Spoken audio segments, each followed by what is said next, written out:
Hello guys, welcome back my YouTube channel. ये मेरा second blog Holi अष्टमी। इसमें 4 बजे दिन के 4 बजे हमने यहाँ कथा सुनी और गेहूं के 14 दाने हाथ में लेके ये कथा सुनी जाती है। मतलब ज़रूरी नहीं कि गेहूं के ही लें, चावल भी ले सकते हैं आप। 14 दाने, 7 दाने, 5 दाने जो भी है, इसे हाथ में लेके आप कथा सुन सकते हो। और यहाँ किसी के द्वारा यहाँ मुझे एक छोटी लड़की यहाँ कथा सुना रही है, तो मैंने यहाँ कथा सुनी पूरी। यहाँ बीच बीच में सोना ने भी ऐड दिए अपनी। और यहाँ 4 बजे के टाइम मैंने कथा सुनी। फिर उसके बाद मैंने अपने शाम की पूजा, खाने पीने की तैयारी की। और यहाँ मैंने 4 बजे ही एक और कलश भर के रखा था, मतलब कि मिट्टी का घड़ा टाइप का जो तो भर के रखा था, क्योंकि वो क्या होता है दीपावली में उस करुए का जल तो हम तो शाम को तारों को दे देते हैं मतलब। और जो हमारा मिट्टी का एक पात्र और होता है जिसमें हम जल भर के रखते हैं, उसे ही पूजा स्थल में भर के रखा जाता है। उस पात्र के जल को हम उसमें दीपावली तक रखते हैं। दीपावली तक उस चौकी पे रखे रहते हैं, क्योंकि उस पात्र के हम दीपावली के तक जो पानी बचेगा, मतलब उस पात्र को पूरा पानी से भर दिया जाता है। और अब दीपावली में जिस दिन बड़ी दीपावली होगी, उस दिन उस पात्र के जल से बच्चे को नहलाया जाता है, जिससे कि लंबी आयु हो और आहोई माता का उस पर आशीर्वाद बना रहे। तो इसलिए मैंने वो पात्र यहाँ भर कर रख रखा है कथा के टाइम। तो आप लोगों को अगर अच्छा लगता है मेरा ब्लॉग, तो प्लीज़ शेयर, सब्सक्राइब कीजिएगा और बहुत सारा प्यार सपोर्ट दीजिएगा। Thank you so much. आगे आप पूरी कथा को इसमें देखेंगे, सुनेंगे, और मैं आगे नेक्स्ट शाम का ब्लॉग भी जल्दी से अपलोड कर दूँगी मॉर्निंग में। Okay, bye, good night. क्या है इससे तेरा आधा पाप तो नष्ट हो गया। उस अब तुम उसी अष्टमी को भगवती की शरणा लेकर सहा के बच्चों का चित्र बनाकर उसकी पूजा किया करो और समट याचना करो। ईश्वर की कृपा से तुम्हारा समत्र पाप धुल जाएगा और तुम्हारे पहले की तरह से ही पुत्रों की प्राप्ति हो जाएगी। उन सभी की बातें मानकर उस शत्रु ने कार्तिक मासा की कृष्ण की 8वीं को व्रत किया तथा हर साल व्रत वे पूजा करती रही। फिर उसी ईश्वर की कृपा से 7 पुत्र प्राप्त हुए। तभी से इस व्रत की परंपरा चली आ रही है। प्राचीन काल में झांसी के संपत्ति दत्तिया नामक नगर में चंद्रभान नामक साहूकार रहता था। उसी चंद्रकार बहुत सुंदर, सरगुण संपन्न सती अथवा साध्वी, शीलवान तथा चतुर्वान तथा बुद्धिमान थी। उसके कई पुत्र वो पुत्रियां थीं, परंतु वे सब बाल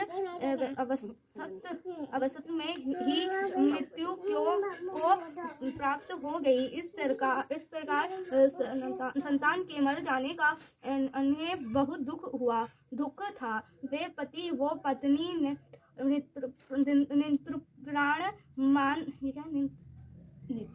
नित्य पति मन ही मन से सोचा करती थी कि हमारे मर जाने के बाद इस अपार धन संपत्ति का अधिकारी कौन होगा। एक दिन उन दोनों ने निश्चय कर लिया कि इस संपत्ति को त्याग कहीं वन चलाकर भजन करेंगे। ऐसे विचार कर वो दोनों अपने सब घर द्वार ईश्वर भरोसे पर छोड़कर जंगल को चल दिए। जब चलते चलते थक जाते हैं तो कुछ ठहरकर विश्राम करते और फिर चल पड़ते। इस प्रकार चलते चलते वो दोनों प्राण प्रतिका आश्रम के समीप शीतल कुंड पर जा पहुँचे। वहाँ पहुँचकर उन दोनों ने खान पान आदि सब त्याग दिया और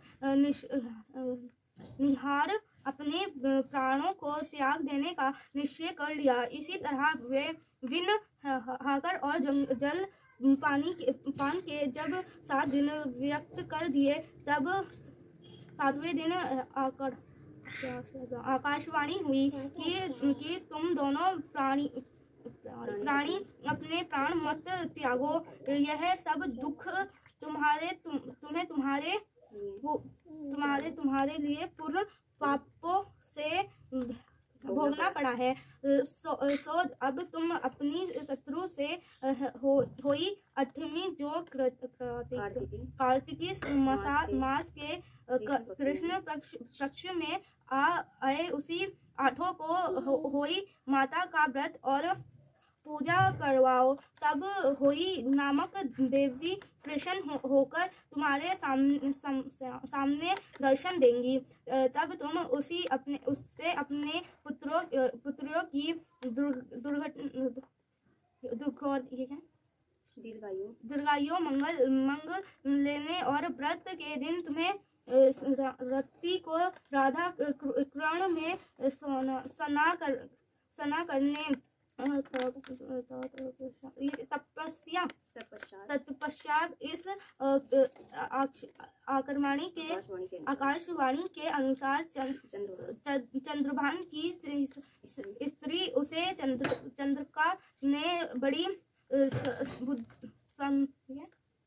श्रद्धा और स्वच्छ भावना से विधि विधान से हुई 8वीं का व्रत किया और शत्रु ने राधा कर्ण में स्नान किया। जब वे दोनों स्नान करने वाले वापिस लौटे तो उन पर प्रसन्न होकर अष्टमी माँ ने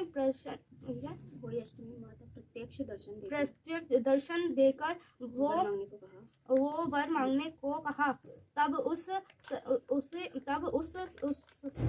साहूकार दंपति ने हाथ जोड़कर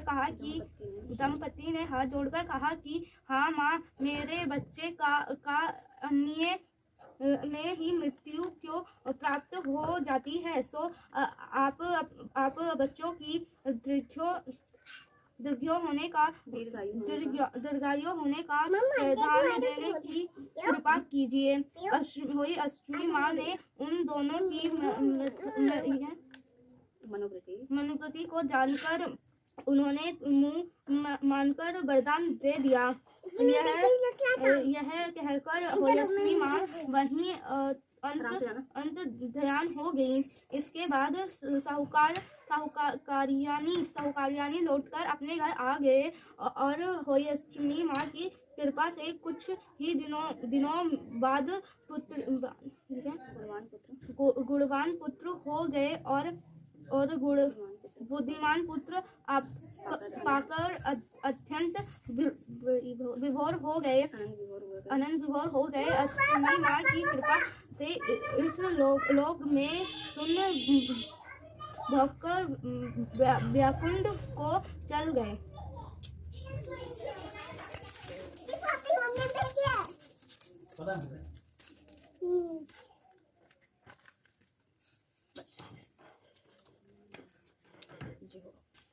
चलो अहोई माता को जय करो।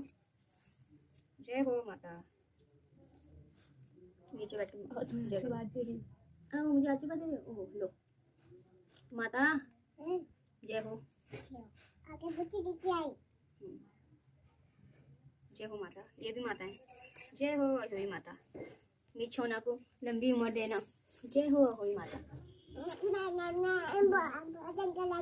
हाँ चलो ठीक है।